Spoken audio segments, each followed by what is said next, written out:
So what is stress? Stress is something we talk about a lot these days. People almost accept it as part of life, as something that you need to have to get things done. Stress actually comes from an engineering term of an overload of demand. So if you imagine you have lots of things to do in the day, stress is that moment when you have one too many things to do, like a juggler with too many things in his hands.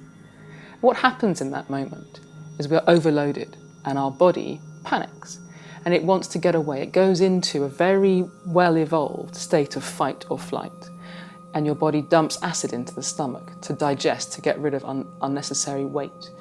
It has cortisol running through the system, again, to help raise the heart rate, to get ready to run or to fight. It puts acid into the bloodstream so we don't taste as good if we got eaten by the tiger that we're evolved to survive against.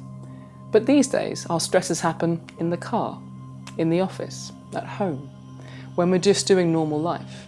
And what happens is the body takes a memory of that moment, a sensory printout, if you like, of what happened at that time. What were the colours, what were the sounds, what were the smells, what was I hearing, what was I feeling? And that memory is held within us so that when you see it again, the trigger is automatic. It's an automatic response that says, get out of this place, we don't need to be here.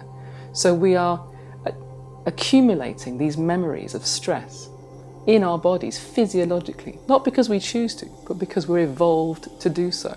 It's a survival mechanism that no longer suits our very modern day life. If we were still living back in the savannah, it would be perfect. We would run away from the lion, we'd escape and we'd go somewhere else. But here we're trapped in these same places that trigger the same responses. And each time you have that response, the acid in your stomach, the cortisol levels in your bloodstream, the raised heart rate, these are all things that we know lead towards diseases. So stress isn't something we want anymore. But how do we get rid of it? It's an innate response. It's in our physiology. That imprint has a memory, but it also has a residue that we keep in the body. And by meditating, we actually allow the body to rest and to clear that residue out, to untangle the knots, to get rid of the memory. We don't need to remember being stressed when our boss shouted at us in the office. That's not helpful to us. But our physiology often retains those memories. And in a normal adult these days, just from a normal life, you can have accumulated something like 100,000 memories of those sorts of moments of stress, just through living modern life. Meditation allows you to actually clear these out, to wash them out of the system. I think of it like ropes that have got all tangled up. You can't use them very well. But if you can untangle the knots, the rope is still the same thing. It's much more useful. You can do many more things with it. So it is with our brain and our body. If we can untangle these knots of stress that we hold, we have much more adaptation energy.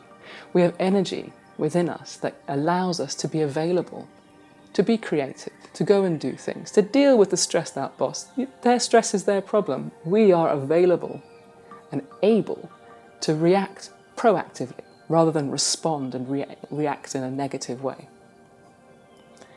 So stress can get things done, but we can rename stress challenge. We like a challenge. We like a pressure. We like a demand. We like to get things done. But you don't have to be overstressed by it. You don't have to be overloaded.